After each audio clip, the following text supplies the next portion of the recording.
From UFOs to psychic powers and government conspiracies, history is riddled with unexplained events. You can turn back now or learn the stuff they don't want you to know. A production of iHeartRadio.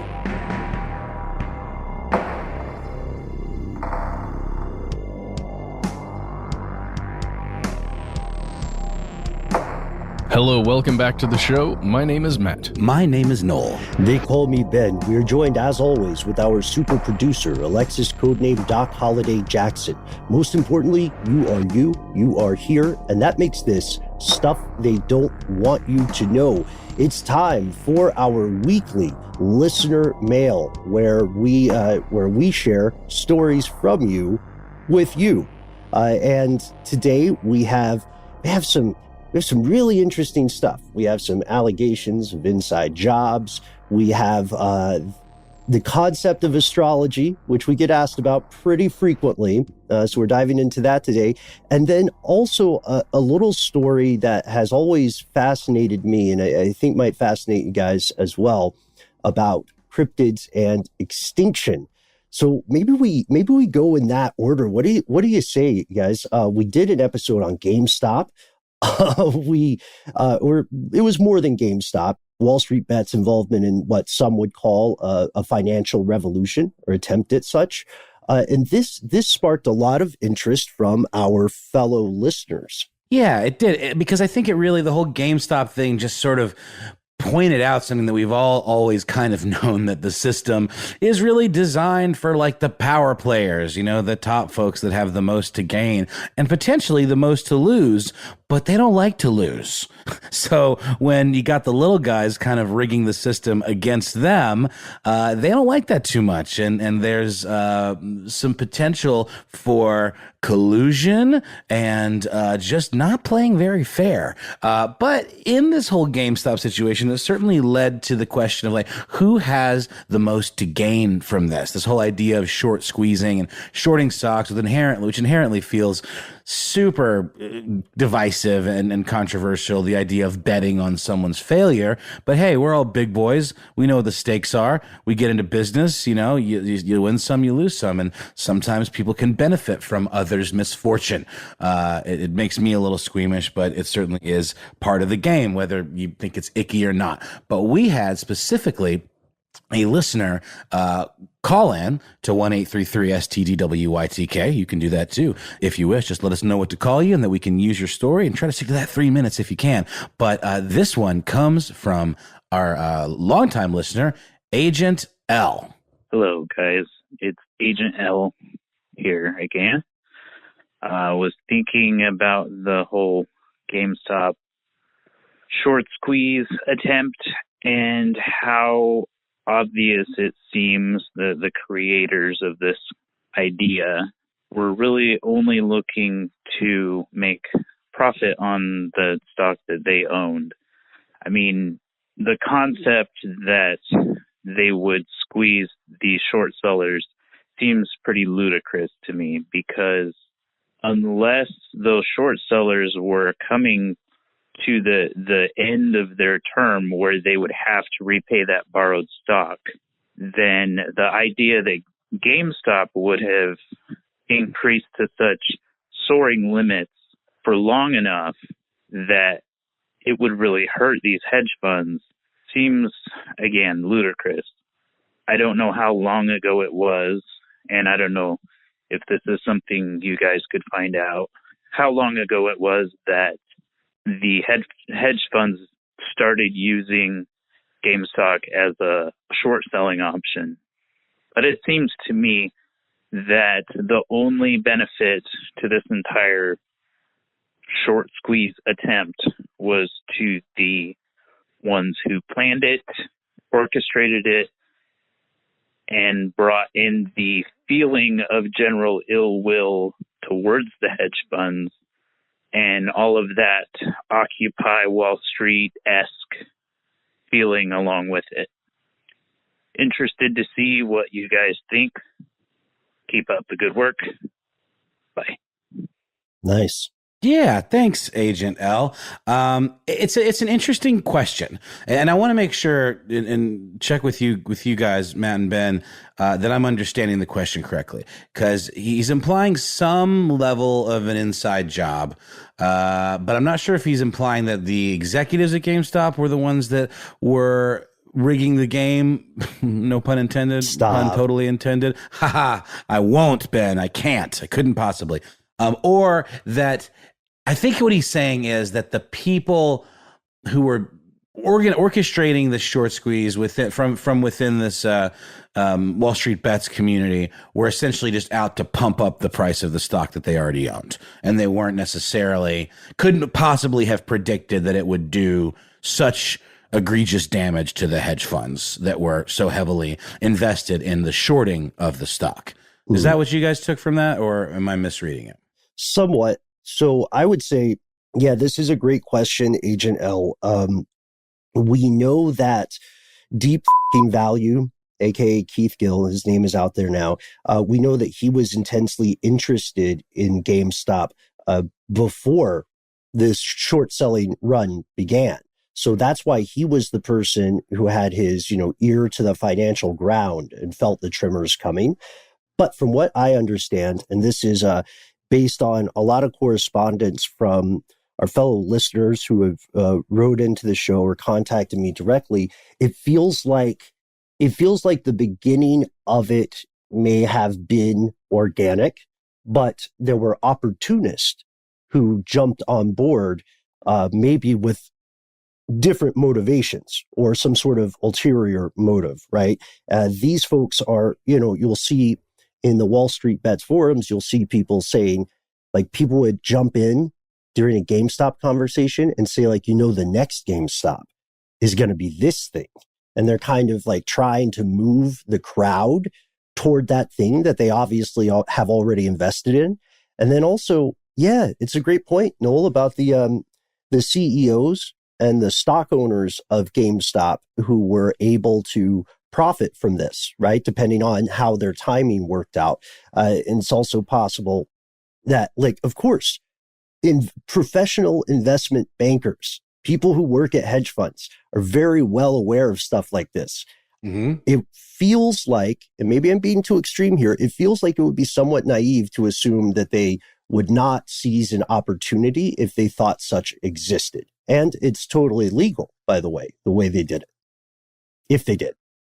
Yeah, that's right. And Matt, I want to get your take, but I want to add too that, the history of this is that even a year before all this craziness went down, a lot of the folks hanging out on Wall Street Bets, they kind of were carrying a torch for GameStop in an interesting way, saying that, like, they felt like it was undervalued because these hedge funds were already starting to bet against it, like, at the beginning of the pandemic, because they felt like they were putting too much emphasis on their brick and mortar, situation, and that gaming and game purchases is really migrating to a all digital realm, or as a little snippet of a big box store that is diversified and sells other stuff. Whereas GameStop's whole deal is that they're these tiny little brick and mortar stores that only sell video games. I guess you could argue that they, it's the only place you can really trade games, but God, the value they give you on trade-ins is embarrassing. It's a business. I don't know. It is a business, but it's like, God, it's like you pay $65 for these games and they, a pristine copy, they'll give you like 10, if that, and then they turn around and sell it for, 50. It's college bookstore ruls, man. It is college bookstore rules. No, you're not wrong. But this guy, Ryan Cohen, kind of had the same idea where he was like, back in beginning of 2020, he was trying to convince the board. He invested a lot of money into the company in 2020, hoping to kind of push this digital first narrative onto the company and sort of suggest to them that, hey, you guys need to get with the times. I'm going to invest in you to show that I still believe in you, but you got to kind of change your business model. He actually wrote this in an SEC filing. GameStop needs to evolve into a technology company that delights gamers and delivers exceptional digital experiences, not remain a video game retailer that over prioritizes its brick and mortar footprint and stumbles around the online ecosystem. Ouch. But yeah, essentially, GameStop still has a a relatively bright future, especially, I mean, obviously this was like a symbolic, massive groundswell that wasn't necessarily tied to any real performance metrics, which is what makes me question the whole stock market and the idea of value, or what is something actually worth. But there was a question I believe I asked on the episode we did, Ben, where it's like, what does this inflated price mean for the company? And it does apparently mean that they're actually going to be able to pay off some debts and use some of that profit to invest in some of these new directions that they might, that might make them more viable, in the world of the future, or like 10 years ago. But Matt, what do you think about this? Do you think it's possible that there was some collusion outside of just the GameStop kind of meme stock, internet Reddit people that were like trying to make a stand in that kind of Occupy mindset way as protest, and then it just kind of ballooned out of control? Or is there something more, maybe not nefarious, but more calculated at play? Well, I think there are always going to be people who are invested way more than any retail investor, who have more to gain and lose, right? For anything that occurs like this. And we talked about one person, Ryan Cohen, like you said. Yeah, at one point in January at the peak, his $75 million investment in GameStop stock was worth about $1.3 billion at the peak of it. And, look at other billionaires, Credit Acceptance Corp. There's a person there, a man named Donald Foss. Again, went from 12.5 million investment in GameStop stock at the peak was around $1.5 billion worth. So, when you've got investors and stakes at that level, you always have to question, well, what else was going on here? But as always, we're dealing in a weird realm where it's opinions, it's if you can get enough buzz going, if you can get enough people to think positively or negatively, you can completely change the fortunes of millions of other people. So, I don't know. Technology outpaced the typical, stock market strategies, like the amount of nerd blood, sweat, and tears put into knowing the information first and acting on it quickly is astonishing. Like if aliens came to this planet, they would probably be low-key impressed with just how much time has been spent on that specifically. There would be other questions, like, what is your weird coupon system? Why do people die for it? Are you at all concerned about the future of water on your planet? But they would at least, I think, on the way back to the spaceship, they would go, that whole Wall Street thing is pretty nifty. They've got some toys, man. But to your point, in defense of Ryan Cohen, he did not do what, is often crassly called a pump and dump. In fact, he's continuing to lead a revamp, and they just poached an Amazon executive, former Amazon executive. So he is definitely, he's definitely transparent about having a horse in the race. So I don't know if you could say he's conspiring. I feel like with Agent L, and to your point about the billions of dollars, like what Agent L is touching on here is the idea that maybe folks from a hedge fund that was not publicly in the fray as far as the over short selling, I feel like it is completely plausible that someone working there saw what was going down and calculated some sort of opportunity. And then, of course, if you already have GameStop stock, you love the stonk. Everybody invest, get that buzz. Put some stonk on it. No, and it's true. I mean, like so many of these investors, these high level investors, they have access to information that we don't have access to, whether it's through those Bloomberg terminals that cost thousands of dollars to subscribe to, and they give you just the most up to date information. Or, I mean, we say insider trading is illegal, if you get caught, but I have a hard time believing that stuff doesn't happen all the time, in casual little wink, wink, nudge, nudge, say no more type moments, Well, think about it this way. Did we talk about George Sherman yet? The CEO of GameStop at the time? I don't think we did. Great opportunity. If we want to talk about an insider benefit, that maybe there was no, there's no connection to anything else. You can only assume that over time he was gifted stock, as part of his compensation. He also maybe was doing his own investing, who knows? But he owned 2.36 million shares of GameStop. The CEO owned 2.36 million shares. So that went from 45 million to 1.13 billion, just like that. If you own that much stock personally, you can imagine that you would want something like this to happen. Mm-hmm. But who's to say that you could ever make something like that happen? Well, that's a good, and also, God, talk about a red flag, or, if he dumped that stock at its peak, as the CEO, he'd be run up the flagpole and crucified, on the flagpole. I'm mixing my metaphors here, but I think you see where I'm coming from. And the same with this the angel investor, this what's the word? Activist investor, Cohen. That's pretty cool. He could have sold.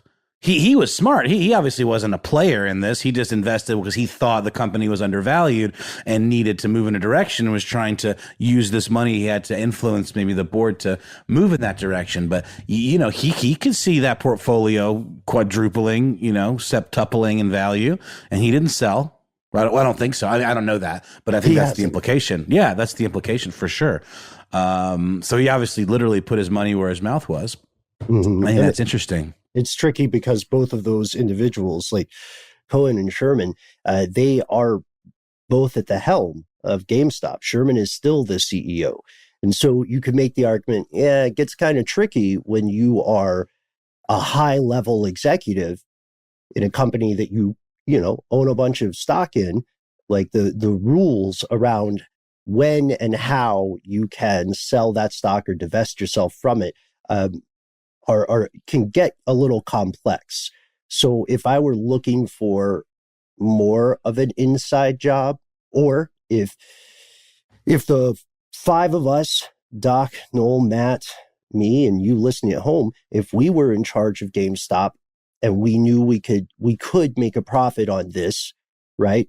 But we also knew we needed to be legal. And the first thing I would look for is kind of a way to put it at a remove, and maybe that's somebody else taking actions that were based on a conversation that we just casually had, right? Because a lot of times with conspiracies, and a lot of times with financial conspiracies, the days of the shadowy, smoky back room are over.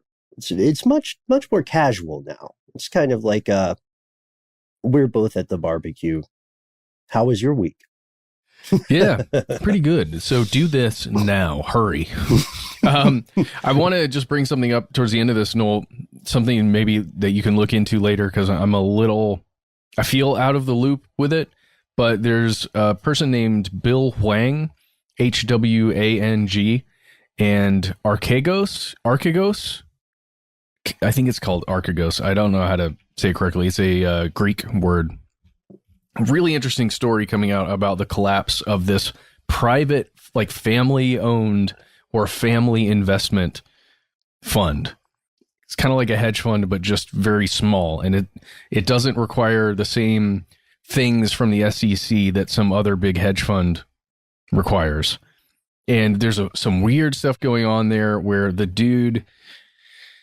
guy, Bill, borrowed a ton of money from a bunch of different lenders and then put it all into this huge hedge fund, essentially. And then it just tanked. And the guy also has a past with, I don't know if it was insider trading. I know he has a past of some weird stuff in his world. Anyway, it's worth looking into. It's just breaking right now. Is it insider trading if you know this is a dumb question. I'm pretty sure the answer is yes. If you know something's going to happen that hasn't been fully announced, like maybe an acquisition of another company or a change in trajectory or business strategy, and you know that, and you act on that, you don't know how it's going to affect the stock, but that's usually what affects stock is news items, like things like, oh, didn't get this government contract, or oh, they're pivoting to a different industry even, or whatever. We went through this with a company that we were owned by called Blue Cora that had an interesting stock pump out of nowhere because of an announcement. If we had acted on that internally, that would have been insider trading, right? Yeah, I believe that would have been the case. So while what are we supposed to say? Let's treat it like Wall Street bets. This is not financial advice. No. We just like the stock, diamond hands, etc. So insider trading, here's maybe an example off the top of my head. Like let's say we're a defense contractor. We're Lockheed or something. And we know that because we are high muckety mucks in this world and at this organization, we know that things are going to be a little rough, maybe not an existential crisis, but they're going to be a little rough because we just lost the contract bidding process for the new foot slapping drone that is going to revolutionize people walking around barefoot, which is apparently a huge problem in this example. Anyway, moving on. If we know that, and we know it before it is announced, and then we all go and dump our stocks suddenly, I think that's something the SEC will pay attention to. But keep in mind, we can't be the only ones asking this question. How many cases does the SEC prosecute per year? The number is staggering. It's 50. That's it.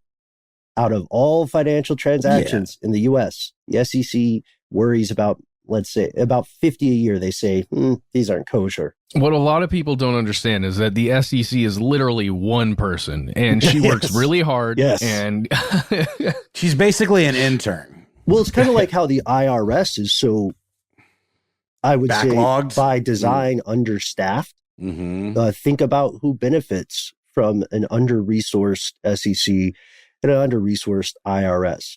It's probably not you, folks. Spoiler alert. As a matter of fact, part of that is the way that laws are written, policies are written. So when we talk about insider trading at GameStop, let's talk about insiders in the financial system overall, because that's how it works, right? The old Carlin quote, there's a big club. You ain't in it. Yet. I hold out hope for everyone listening. Well, I have to make this stock joke because it's too good and dad-like not to make, but you can call me the catcher in the rye because I'm Holden Caulfield. Get it? Holding my stocks, holding diamond hands. Mm-hmm. Okay. I was trying to figure out if there was a stock called Caulfield that you... it sounds like kind of like a company that would make soup or something. I don't know why. Mm-hmm. Yeah. Well, okay. This is interesting stuff, and it's obviously we're just seeing the tip of the iceberg with this kind of thing. And it's an iceberg that started kind of floating our way many years ago with the whole Occupy Wall Street thing, and like now we're actually seeing some hacktivist kind of behavior that's really affecting people's pocketbooks, and it'll be interesting to see how. Oh, we didn't even mention the fact that I'm sorry. There was a whole article I wanted to bring up, is that the hedge fund that lost more than 50% of its value because of the GameStop stock, shorting situation, Melvin Capital, is being sued by 9 different retail investors who claimed that they initiated a conspiracy to limit trading that caused these retail investors to lose money. And that was because of their connection with apps like Robinhood, that all of a sudden, oh, sorry, you can't get GameStop anymore. So we'll see how that goes. That's sort of the latest news, but plenty more to come and plenty more listener mail to come after this quick message break.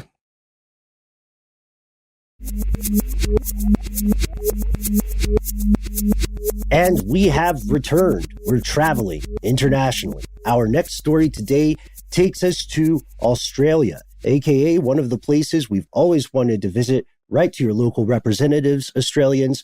Tell them to have our show go there. I don't know how the Australian government works. I don't know if they do that. But, give it a shot. It's an email. Here is a fantastic letter from Paul W. in Australia who asked about something that has fascinated me for a long time, and I think a lot of our fellow listeners. Let's hit the letter first, and then let's get weird with it. I mean, super weird. Good day, fellas. That's Paul, not me. I'm not stereotyping here. My name is Paul, and I think your show is awesome. Your efforts are reflected by the quality of your podcast that I really enjoy, for which I thank you. So that kind of line, I don't know about you guys, but that kind of line always gets me like a little cautious. Is there going to be a butt? There's a butt. There's a big old right? There might be a butt. There's always a butt. Not always, but there isn't. This is a butt-free email. So Paul, you said stuff they don't want you to know keeps me alert at work as a delivery driver, which offers me a little extra scratch since retiring from a long career in the Australian Army as a field medic. I live in Wollongong, and thank you for telling us how to pronounce that, which is about 70 kilometers south of Sydney as the Thunderbird flies, and I love all things cryptid. I believe your listeners may be interested in the mystery that surrounds the Tasmanian tiger. I don't know if you can classify this critter as a cryptid because it was or is a real thing that officially went extinct in the 1930s. However, sightings of this creature have been recorded since the 30s up until recently in Tasmania and on the mainland of Australia. Something like 90% of Tasmania is dense, impenetrable bushland, so I believe labeling this carnivorous marsupial extinct may be a little presumptuous. Anyway, that's my opinion. Keep up the great work. P.S. Next time you see Jono, please tell him that I love my Quister hoodie. That's a little bit of an Easter egg there for our awesome complaint department and the creator of Tech Stuff, who appears in his alter ego on another show we do called Ridiculous History. It's true. Did not know he has hoodies, but that's awesome. I didn't know. Do we even have hoodies? Are we able to print hoodies? Is this a special arrangement? Think we for the can. Quister? Maybe he's just got that quiz pull. But Paul, this letter made my day because of a couple of different factors. But I wanted to check, Matt, Noel, with you guys first. Have you done much reading about the Tasmanian tiger in specific? Not since we talked about it on one of the cryptid things that we did, Ben, that I can't recall. But we mentioned just how cool of a creature it was. So I'm excited to hear what you've learned. I just know the Tasmanian devil from Looney Tunes fame. What's the Tasmanian tiger look like? I don't recall this guy. I'm Googling him right now. It looks more like a canine to me. Mm-hmm. Oh, cool. Or like a hyena almost. Yeah, it's like a dog with tiger stripes expanding at its hind quarters. Mm-hmm. Hang on, I just lost a little vaguely dingo-like, perhaps. Mm-hmm. Yeah. So there was a recent news piece that claimed, it was earlier this year, that claimed the Tasmanian tiger had been sighted, had been spotted in the wild. This claim, which came around in, I think, February or so, all can be attributed to a guy on YouTube named Neil Waters, who says that they had seen not just one thylacine, which would be the name of a Tasmanian tiger when it has its suit and tie on, but he said he saw an entire family. And he said he had footage here as well. As you know, we always want to look into the sources here. Neil Waters does have a thylacine in the race here because he is the president of something called the Thylacine Awareness Group of Australia. So he very much believes they're out there, very much wants us to be aware of this. The story of the Tasmanian tiger is, it's pretty tragic in no small part because the last one, you're right, Paul, did die in the 30s. His name was Benjamin. He died in a zoo, so he was in animal jail. And ever since then, more than 80 years since, people have consistently been reporting sightings of what they believe to be Tasmanian tigers. And what's important about what Waters says is that he thought he also saw a juvenile, a baby, meaning that there was a breeding population. This video went relatively viral. He said that he handed images of the thylacine over to an expert named Nick Mooney at the Tasmanian Museum and Art Gallery. And surprise, surprise, not everybody agreed on what it was. We're going to give you another animal to check out in your browser of choice, and that is something called the Tasmanian Patamelon, which I may be mispronouncing. Patamelon? Let us know, Australians. So people are saying that this guy definitely did not see an animal long suspected to be extinct. And if you look up this, if you look up the picture of this other creature, Pademelon, it looks kind of like a quokka, I think they're called. If you look up this creature, that's what the skeptics are saying Waters actually saw. And if you guys see just an image of this, I think you would agree it doesn't really look like a Tasmanian tiger, does it? No, not so much. Yeah, it's a little, it's very cute, very Pixar, very Disney. It's a little bottom heavy because it is still, it's a marsupial. So it has to carry its young for a time. It looks like a kangaroo and a mouse, just like a kangaroo, a mousearoo. I like mousearoo. It's pretty small. It's only about 15, 16 pounds. It's about a meter and a half in length. I guess you could mistake it for a Tasmanian tiger, but to be fair, you could easily mistake just something moving in the bush for one of these supposedly extinct creatures, especially if you wanted to see one, if you wanted it to be true. The thing that gets me about this, even though people disagree with this specific claim, is not just the preponderance of alleged sightings, but it's the fact that animals can be lost and rediscovered. Like the good old example, the most famous example, the coelacanth, right? That guy was quote unquote extinct for millions of years while he was just living his happy, objectively kind of ugly life in a river. Yeah. Well, just different. The coelacanth is just different. Just different. You're right. We can't apply surface level assumptions, right, on multiple levels to this guy. But the thylacine too is it just looks adorable. I'll be honest with you. It also looks so much like a canid of some sort that it could. I could imagine somebody seeing a dog, maybe without optimal viewing conditions, and thinking, like being certain they had seen a Tasmanian tiger. I just want them to not be extinct. You know what I mean? I want them to be around. If you look at Tasmania itself, yes, it is possible that they're around. But I think in our last episode on this, when we talked about Tasmanian tigers earlier, we had all agreed they would count as a cryptid, right? Under coelacanth rules. For sure. This would be a cryptid. Right. I'm looking at that video now that Neil Waters, you were talking about, posted of these images he took. I don't know, man. I'm on the fence here, whether it's a patamelon or a thylacine, which is, God, patamelon, thylacine. That's going to be a hook somewhere. Yeah. It's the new track by Hoot God. We're bringing that character back. For sure. Yeah, I wondered. I don't know. Like, so you're on the fence, Matt. Noel, what do you think? Is it possible, or is it wishful? It doesn't feel like it. Yeah, I don't know. Every time we have these cryptid conversations, I mean, the last one we had, Matt, that you brought was about the really big dire wolf looking things that like dragged a cow over a guardrail, and it always ends up being the little detail of well, it was at night, there was distance, there's a shadow, you might have mistaken it for, something else. And it seems like that's what's happening here. Now the big wolves dragging a deer, it was not a cow, it was a deer, over a guardrail, much more convincing than just like seeing a thing from a distance and saying, oh, that's definitely this animal. So, but that was just a story.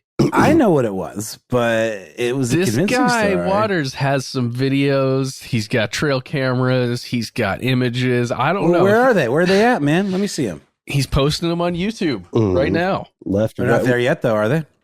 Yeah. Yeah. Well, there is another thing here that gets me.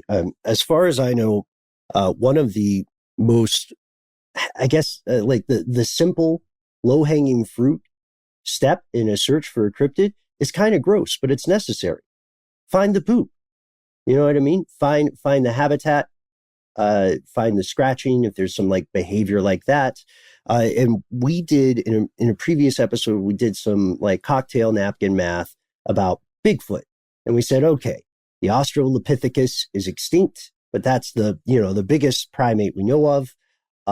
What about the current largest primate, right? What kind of, we've been really into guts lately. What kind of poop do they make? Where do they make? How does it work? How often does it happen? How much is there? How much do they have to eat? Looking for a physical animal, that seems like that would be a trace they would inevitably have to leave. And to my knowledge, that has not been found. Nobody's seen Tasmanian tiger poop, the fresh baked kind, since 1936. So I think it's possible, but I'm super biased because I want it to be true.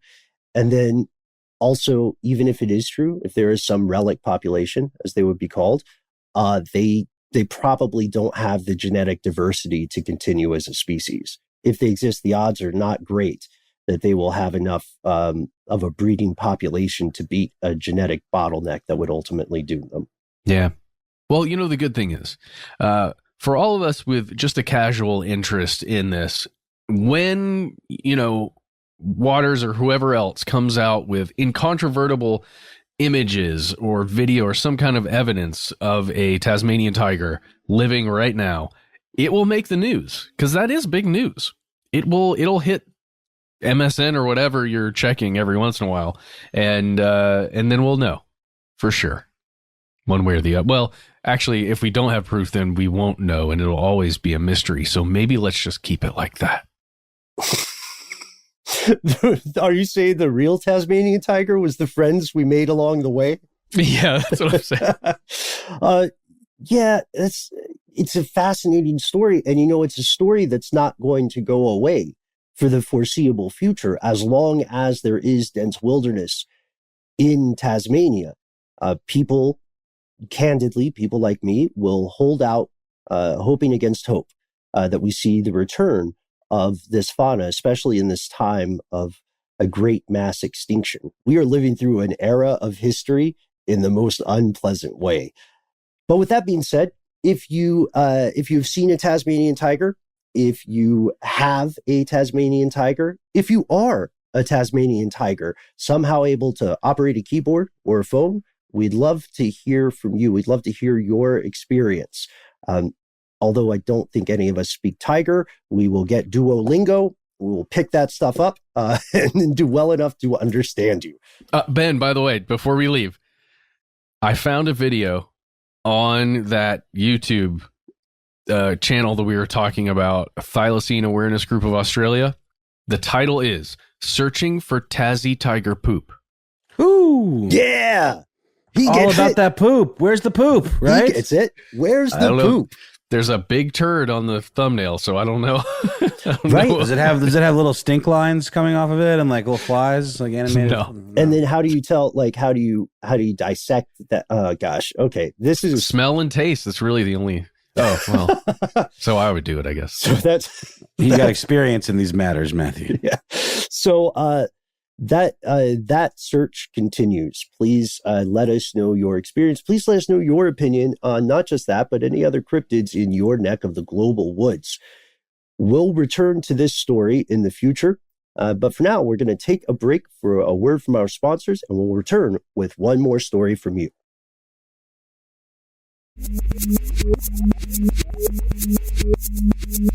And we are back. Now we are going to hear another voicemail from one of you, and it's covering a topic that has been, I want to say this nicely, it's been consuming my wife a little bit, and I have a growing interest in this now because of her interest, and I can't wait to talk about it. So let's jump to the voicemail from Stephanie. Hey guys, this is Stephanie from California. Idea for a topic just popped into my head, and I'm sure you guys have gotten other requests for it. I'm fairly certain it hasn't been covered in the backlog And the topic is astrology. My dad, when I was younger, his best friend and like business partner for his construction and painting company used to print out astrology charts, and they did astrology like hardcore. I mean, like I remember he had like binders and binders of these astrology charts. And my mom and him both kind of believed in this stuff, and they would talk about how it was like affecting the planet, and like I don't know, something was going on, and like with the planet, they'd be like, oh, like it's affecting the Earth in X, Y, and Z, like kind of in the sense of affecting people's feelings and emotions. I'm sure there's a lot more to it than that, but I kind of kept myself a little bit more removed from it. But anyway, I don't even know where he got the charts, but I know there has to be more people that do stuff like tracking it. I don't know how common it is, but anyway, and I guess that might tie into with like astrological signs and how that's all changed. I mean, I remember reading an article NASA sent out that was like, everything's been moved a lot, and yes, it still doesn't actually affect you at all. So I remember when that article was written because it kind of cracked me up. So anyway, I want to throw that idea out there. I really love listening to you guys.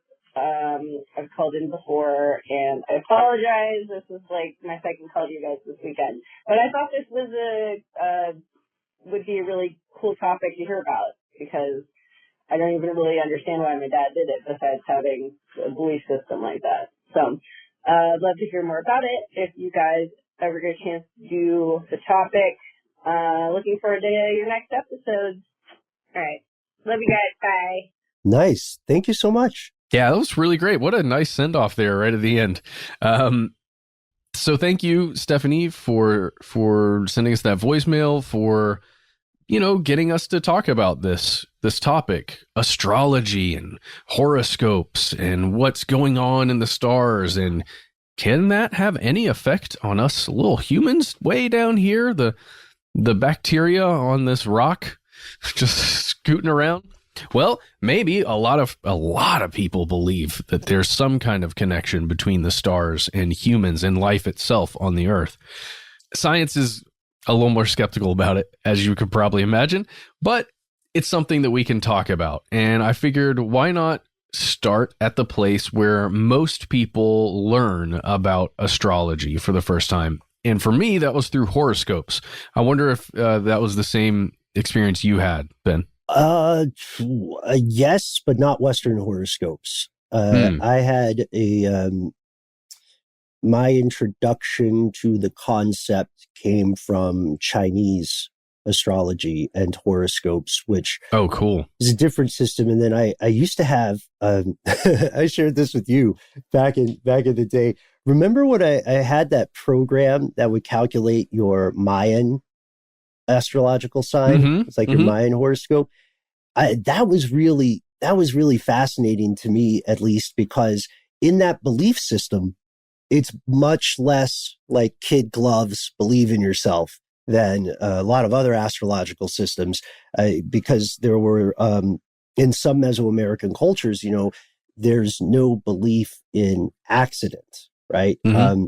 And I don't want to conflate the Aztec and the Maya, but there was this idea that if you, for instance, were out on a hunting trip and you accidentally killed one of your colleagues or injured them, you would be punished as though you had planned to do so and did it on purpose. And when you read the Mayan horoscopes, it is possible simply to be born on a cursed day. And you will get, instead of something like, oh, you're incredibly special because sometimes you want to do things and you do them. And sometimes you want to do things and you don't. Watch out for red shoes or something like that. The other horoscopes are just like, the person born on this day is unlucky and has committed sins in the past, and therefore they're here for punishment. Things like that. Anything they do cannot redeem this. Wow, yeah. That's intense. I was giving a spotlight for any video viewers that can see this on my Mayan calendar back there, just because I thought it was fun. Yes. Ben, I'm gonna read you a Leo horoscope for right now, for today. as we're recording this. Oh, so this is for all of us then, because in the Western system, all three of us are considered Leos, I believe. That's correct. The current version, there is a 13th astrological sign, or there was. Weird story. We're going to get to that. Right. So here it is. You ready? For all you Leos out there, including us, March 30th, 2021, according to horoscope.com. Money that you may have been hoping to use to better your living or working condition could suddenly come your way today, Leo. Ideas for how to put it to work in the most efficient, satisfying way could pop into your mind quickly. You'll probably want to write them down. Consider your options carefully and then choose the ones that suit your needs best. Go to it. Okay. So you could make some money today that you've been trying to get, and you could have an idea about how to use it, but you should write it down. And don't Congratulations. delay. Hey, congratulations to you, bro. Nice. This is an example. I don't know. I think I may have talked about this before, but I used to have a gig freelancing where I wrote horoscopes for a very small paper.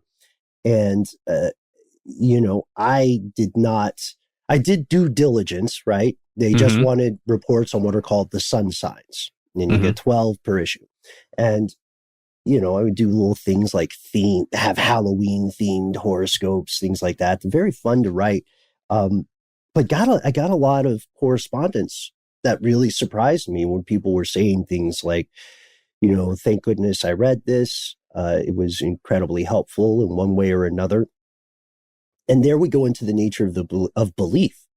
Because if you believe something works and you're not harming yourself and you're not harming other people, then full power to you, Stephanie, I know we're taking a second to get to your questions. Yeah, sorry about that. But we're fascinated by this. We have been fascinated by these systems, Western and non-Western, for a long time.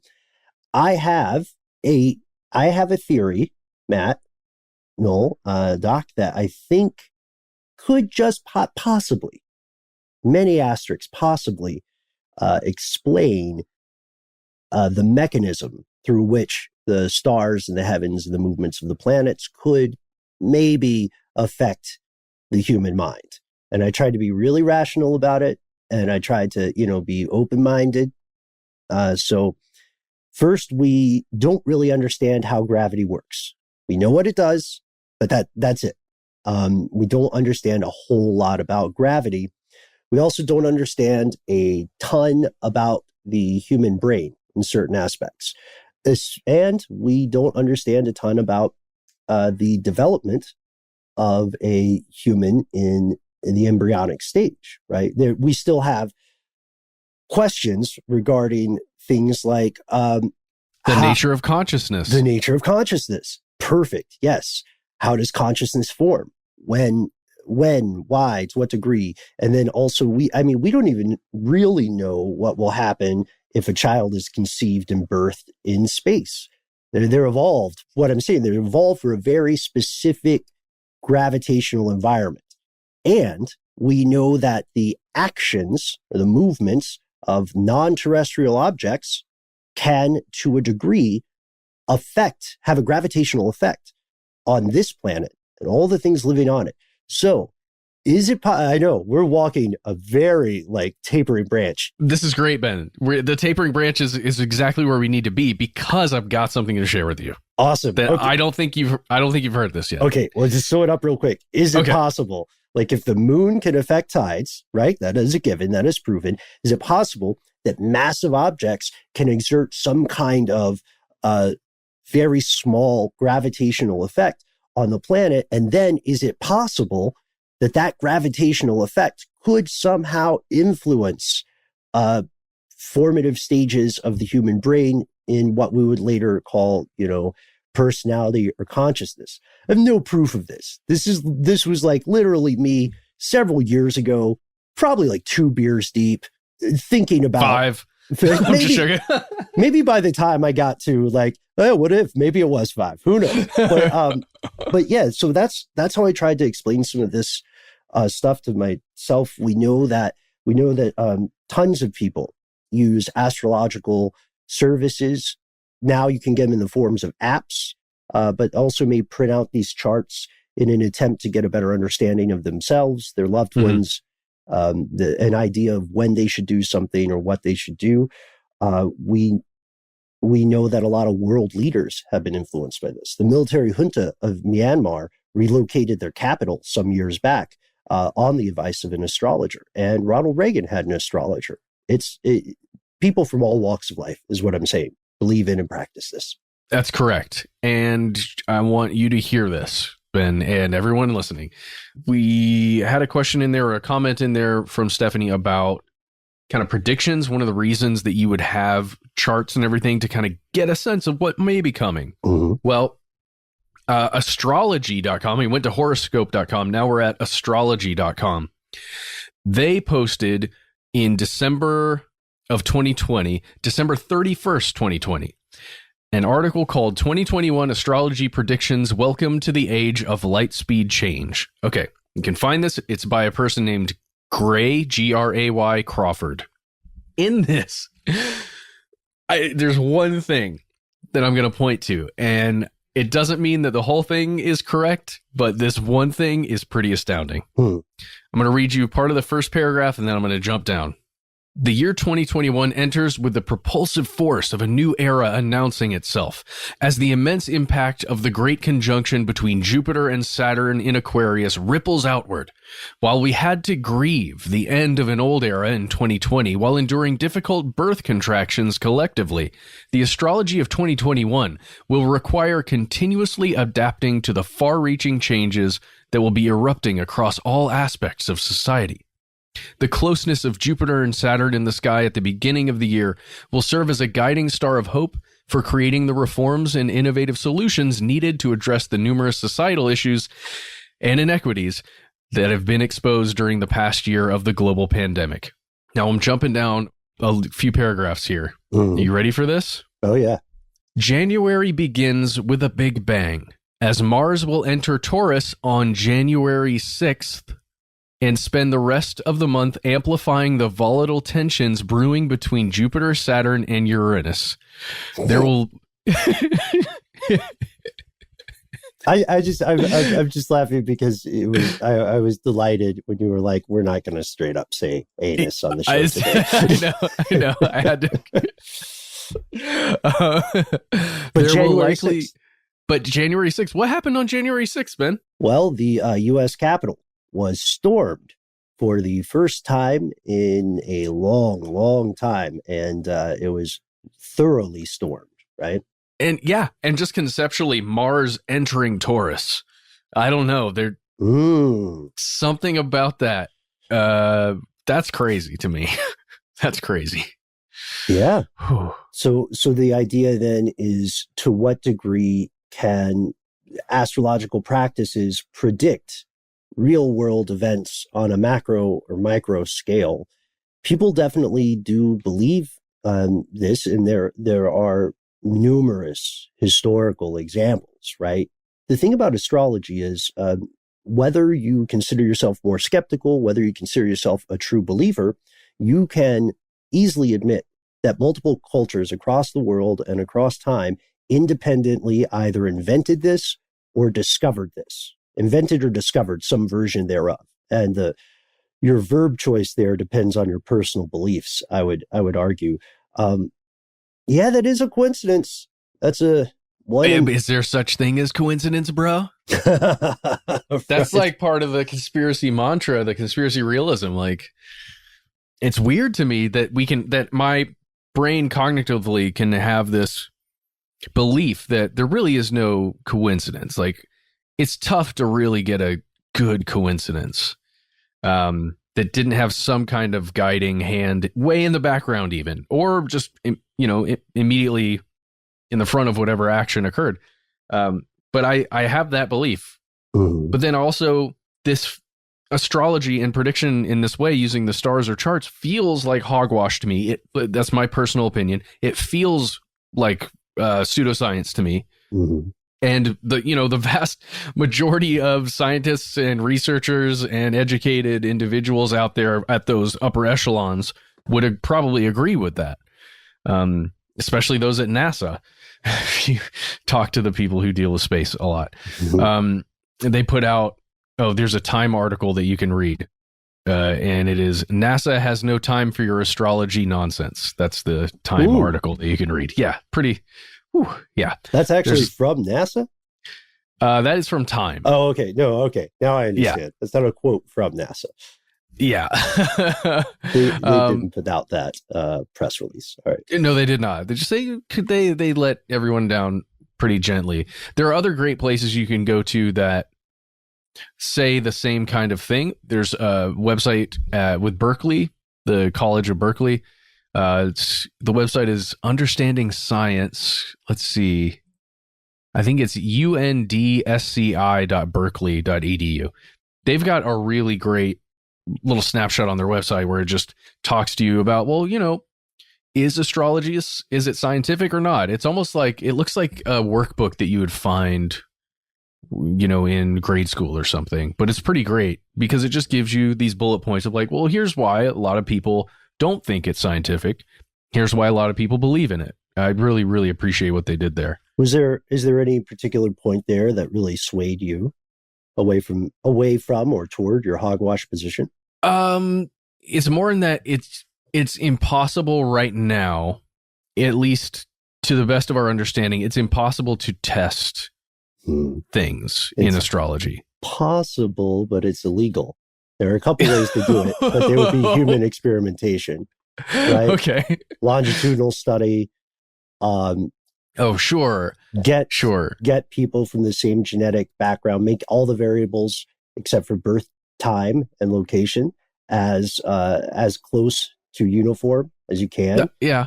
And then somehow I'm trying to say this without sounding like a supervillain, somehow ensure that children are born at this exact schedule so that you can shift the variable. We shouldn't do this. This is not. Let's not do this. This is not a good look. I don't think that's the right step. But yeah, it's true. There's a lot of stuff we don't know. Human beings often are so good at making patterns. Funny story, folks. And we were just talking about this earlier this morning. So good at recognizing patterns because it was an evolutionary necessity before humans became the apex predator.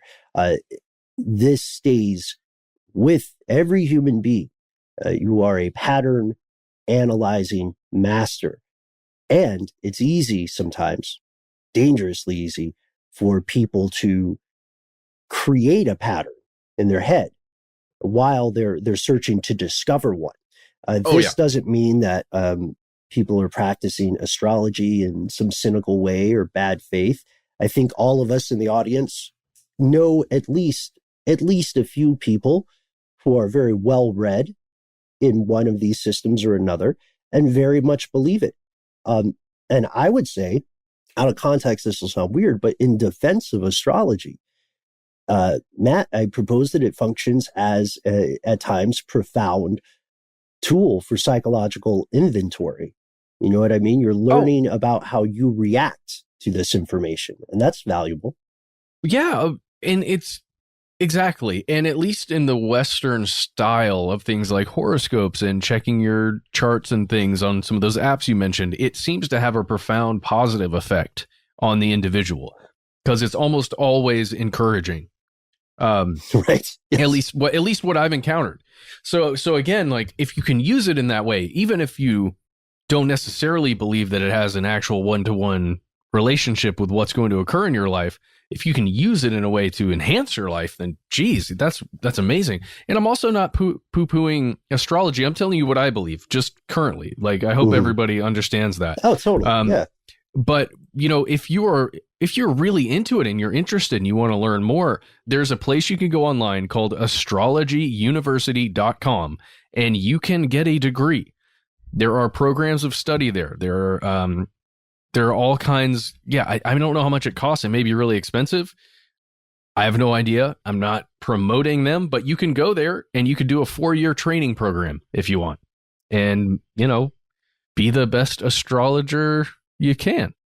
I think that's a cool thing. I don't know about you all, But I always enjoy it when my friends get super into a niche thing and have expertise over that. It's such an amazing thing to learn about people. Once we're on the other side of this particular pandemic, before the next pandemic comes, we're going to have so many great conversations with people who have picked up some like really weird knowledge in their time in quarantine. And it's like, hey, how are you, or how's it going? Is such a loaded question nowadays. But imagine how cool it's going to be when you can ask one of your friends, so, hey, I haven't seen you for over a year. What'd you get into? And like, well, I was putting together a model train for my kid on Christmas. People still do that. And now I know everything about trains in the 1800s. Oh. Everything. Ask me anything. Track gauge, the dangers of steam. Yeah. And well, what have you been up to? Oh, I'm a Reiki master now. So yeah. And by the way, if anyone knows anything about Reiki, I'm super interested. I'd love to talk with somebody. Just reach out. I'd love to know. Just, can you actually do it through this? Like, can you Reiki energy through a camera into somebody's body and then back to the camera? The way you can send vibes if you're a televangelist. Yeah. Like, can you do that? I'm not saying you can or can't. I'm just interested. Anyway, same thing with a lot of the things that are occurring in this new always online kind of environment. Can you transfer something electronically in that way? Sigils, astrology, Reiki. Well, I guess astrology is different because you're encountering the information in a mundane way. You're reading it, right? And it's proven that people can read. What would another one be? Acupuncture wouldn't work. You have to be physically there. Yeah. Hypnosis, maybe. Could you hypnotize people? That's completely different. I think that's a little too different. Yeah. Does the low quality mono audio of a Zoom call like this, does it allow for hypnosis? I don't know. Is this probably an option somewhere in preferences where you can check enable hypnosis? Preferences on these things are crazy. But yeah, to your point, Stephanie, people do, like I personally know some people who create astrological charts, and they're very by the book. They're very in depth. They're the kind of people who will get a little annoyed if they say, hey, I want to do your astrological chart. And you say, all right, I was born sometime in August, such and such. And they'll say, that's not enough. I need the exact time. I need the hospitals or, the coordinates, the latitude and longitude. And then if you make the mistake of saying, well, what does that matter? Then the answer you'll get is, it all matters. And the reason that some people are much more skeptical about astrology is because, simply put, the belief is they're doing it wrong. I don't know. The issue is, if I'm assuming the skeptical side, the issue is here that if this understanding were sound, reproducible, and everybody agreed this was so, then it would be the kind of technology that would always be used by corporations and governments and various other institutions, right? Like banks would time stuff based on what they were able to divine from the stars. Maybe they are, and maybe we just don't know. I mean, we gave 2 examples of governments and government figures that did consider astrology when making policy decisions, but that doesn't seem to be the case for everybody. I don't know, man. Maybe there's a secret cabal of astrologers. They're the real power in the world. I don't know, man. So we started this segment with a horoscope for Leos, right? From horoscope.com. I'm going to end with a sentence from the astrology.com horoscope for March 30th, 2021 for Leos. You ready? I think it is specifically aimed at us. An electric opposition with Uranus brings forth downloads at lightning speed, Leo. Wild. Yeah. Oh, also the one thing a lot of people probably waiting for us to bring up, why are so many horoscopes? Why are so many horoscopes from one source or another so very different on a given day? You know what I mean? It's a fair question to ask. I really thought the opposition of Uranus bringing forth downloads was going to make you laugh, Ben, and I'm sorry it didn't. No, I took it seriously. I'm trying not to constantly crack up at this.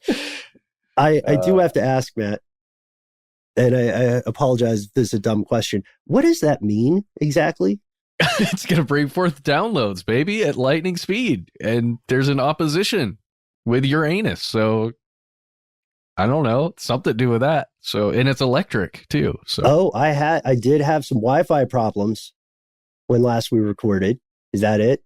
Are the stars speaking to us about fixing our Wi-Fi?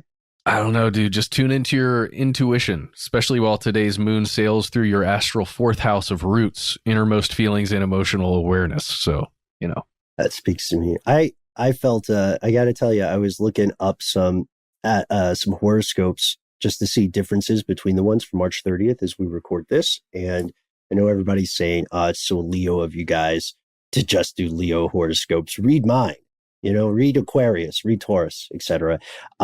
There was one that made me nervous because it was like, this might sound like something to laugh about, but be extra cautious around your boss today. Really? Which I never want to hear. No one wants to hear that. You know what it says as the daily bonus for us, Ben? Money changes everything, especially when you don't have it. Watch your cash. So, okay, another financial thing. So maybe there's certainly there's a matter of people doing these readings, drawing these charts, and then putting it in their own kind of framework or their own sort of presentational style. So the argument would be that skeptics are objecting to interpretation, not to the factual basis. But again, I think it's cool. You're not hurting people. Do be aware though that the story Matt and I mentioned earlier about a 13th astrological sign in the West is very much true. So this system did change, right, over time. It did. Well, hey, we've gone way too long, Ben. We got to end it right here. Oh, good Lord. In this episode, the pollen in Atlanta right now has just covered everything. My God. And it is hitting me really hard today. I'm so sorry. I can feel my nose running. It's disgusting. Wait a second. We've got something here from Doc Holliday. Doc says, we're selling you out so bad. Doc says, I don't really believe in these. Let me get my Libra horoscope after the episode. What do you say, Matt? No, we got to do it right now. Air? Yep. All right. Let's go. Do you want to go to horoscopes.com or what? Go to one. I'm going to go to astrology.com. I'm going to type in best horoscopes. We'll see where that takes us. All right. I'm going to start here. You ready? Mm-hmm. Doc, as a Libra, you're cosmically guided by the bond-building planet Venus. Today's skies see Venus in a well-supported alignment with stable Saturn, helping you ground down and explore realistic opportunities for connection on the romantic front. It's an ideal day to bring people on board with your creative personal projects or to have a serious conversation about a relationship's future, as an air of commitment and follow-through is present. Oh, that's a nice one. I like that. I am over at something called astrotalk.com. Let's see what they have to say.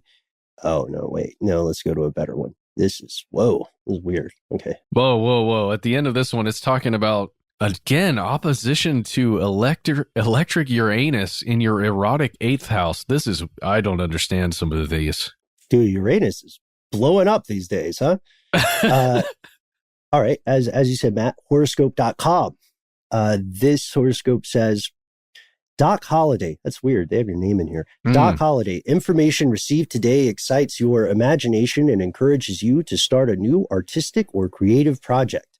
Stories, pictures, abstract concepts, all could come together in your mind and form an inspired idea that could change your life. So gird your loins, write down your thoughts, and see where it all takes you. You might be surprised by what you produce. Amazing. Interesting. Here's the last part from mine, just to tack on to Ben's, because I think it's perfect. It says, Dear Libra, your effort is much appreciated in your line of work. It's time for you to fully appreciate what you have to bring to the table, too. We couldn't agree more. Heck yeah.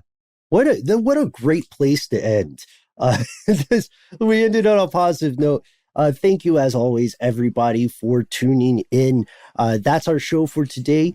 We hope you enjoyed it. We hope you take a page from your fellow listeners, Stephanie, Paul, Agent L, and everybody else who has written in, who has called us, who has reached out to us as a show or directly. As always, we cannot wait to hear from you. We try to be very easy to find online. That's right. You can reach us on all the usual social media locations of note. We've got the Facebook. We've got the Twitter, where we're Conspiracy Stuff. We're Conspiracy Stuff Show on Instagram. And if you're not that kind of social person and you want to use your phone, you know, the voice part of it where you can talk to people, you can talk to us. You can leave us a voicemail. We have a number. It's 1-833-STDWYTK. Leave a message. You got 3 minutes.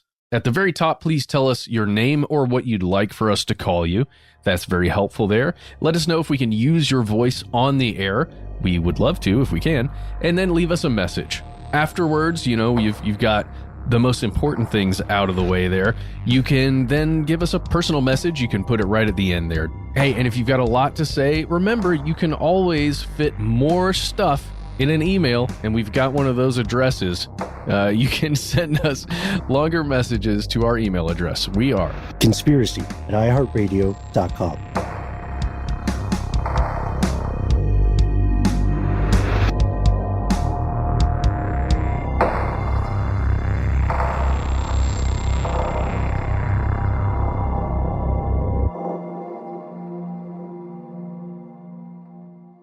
Stuff They Don't Want You to Know is a production of iHeartRadio. For more podcasts from iHeartRadio, visit the iHeartRadio app, Apple Podcasts, or wherever you listen to your favorite shows.